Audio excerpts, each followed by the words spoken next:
தொடர்ச்சியா அதிமுக முன்னாள் அமைச்சர்கள் எல்லாருமே விஜய் மீது கடுமையான விமர்சனம் முன் வச்சிருக்காங்க. பொதுவாக பல்முனை தாக்குதல் என்பது ஒருவர் மாபெரும் வெற்றியை அடையப் போகிறார் என்பதற்குத்தான் இது ஒரு எடுத்துக்காட்டு. இதற்கு முன்னாலே எல்லோரும் நினைத்தார்கள் கூட்டணி இணைவார் என்று நினைத்தார்கள். நாமக்கல் நடைபெற்ற நிகழ்ச்சியில் பெரிய கட்சியுடைய கொடி பறக்குது, பிள்ளையார் சூளை போடப்பட்டதெல்லாம் பேசியது அவர்கள்தான், நாங்கள் அல்ல. இன்றைக்கு நிலைமைகள் மாறுகிற போது ஒவ்வொருவரும் ஒவ்வொரு கருத்துக்களை சொல்கிறார்கள். உண்மையிலே ஒரு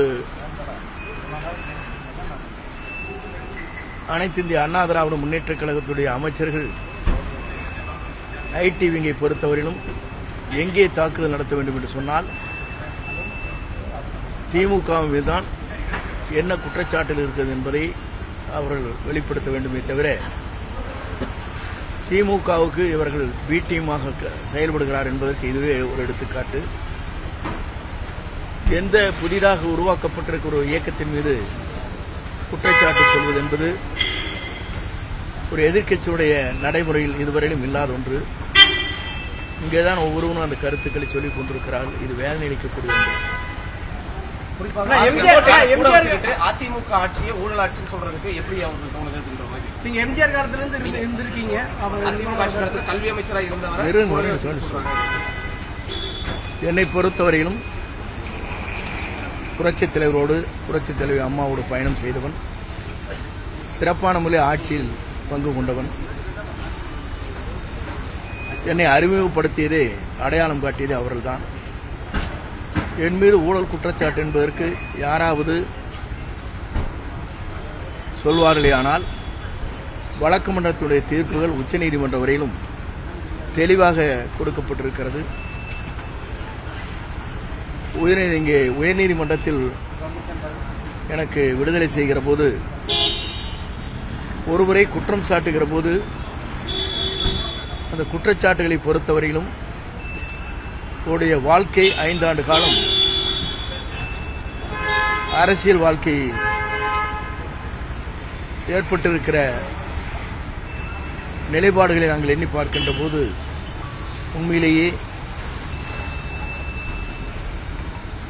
உயர்நீதிமன்றத்தினுடைய தீர்ப்பு எப்படி இருந்திருக்கிறது என்று சொன்னால் உடைய 5 ஆண்டு கால அரசியல் வாழ்க்கையில் பெரும் பின்னடைவை உருவாக்கி இருக்கிற நிலைத்தான் முந்தைய தீர்ப்பு இருக்கிறது என்று வழக்கு மன்றத்திலே கொடுக்கப்பட்டிருக்கிறது. ஆகவே நான் தூய்மையானவன் என்பதை உயர்நீதிமன்றம் உச்சநீதிமன்றம் எனக்கு தீர்ப்பு வழங்கியிருக்கிறது. அரசியல் காழ்ப்புணர்ச்சியின் காரணமாக பல்வேறு வழக்குகள் தொடர்வது வழக்கம். அதன் அடிப்படையிலே தொடர்ந்தார்கள். அந்த வழக்கு அனைத்தும் நான் எந்த குற்றமும் செய்யவில்லை, கூடுதலாக போக்குவரத்து கழகத்தில் வருவாய் ஈட்டியிருக்கிறார் என்றுதான் அங்கே உயர்நீதிமன்றத்தில் தீர்ப்புகள் வழங்கப்பட்டிருக்கிறது. இந்த தீர்ப்பை பொறுத்தவரையிலும் உயர்நீதிமன்றத்தில் சொல்லப்பட்டிருக்கிற தீர்ப்பு அவருடைய எதிர்காலம் 5 ஆண்டு காலம் இந்த வழக்கின் மூலமாக அரசியல் பயணத்தை மேற்கொள்ளாத சூழ்நிலை ஏற்பட்டிருக்கிறது என்று உயர்நீதிமன்றத்தில் இந்த தீர்ப்பிலே வழங்கப்பட்டிருக்கிறது. ஆகவே அப்படிப்பட்ட நிலையிலே இருக்கின்ற போது இன்று என்னை பற்றி அவர்கள் சொல்வதற்கு எந்த நிலையும் இல்லை. அப்படி இருக்குமேனால் என்ன குற்றச்சாட்டுகள் செய்திருக்கிறால் அது நிரூபணமாயிருக்கிறது என்பதை அவர் சொல்ல வேண்டும். அப்படி யாராவது இதுபோன்ற கருத்துக்கள் சொல்வார்களே ஆனால் அவர் மீது வழக்கு மன்றத்தின் மூலமாக வழக்குகள் தொடரப்படும்.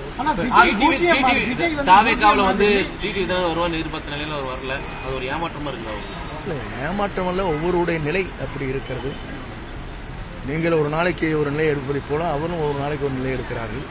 எங்களோடு வர வேண்டும் என்று நினைத்தால் சூழ்நிலைகள் அவருக்கு எப்படி ஏற்பட்டிருக்கிறது என்பது என்னால் சொல்ல இயலாது. எங்கு சென்றாலும் வாழ்க.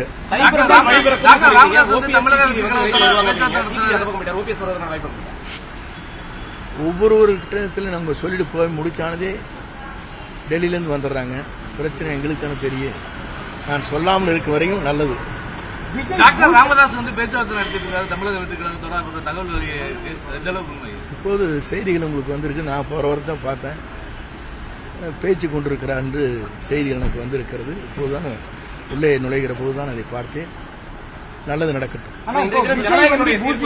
அவருடன் எண் சேர்ந்தாதான் மதிப்பு அதிகமா இருக்கும், அரசியலுக்கு விஜய்க்கு அனுபவம் இல்லை அப்படின்னு சொல்றாங்க.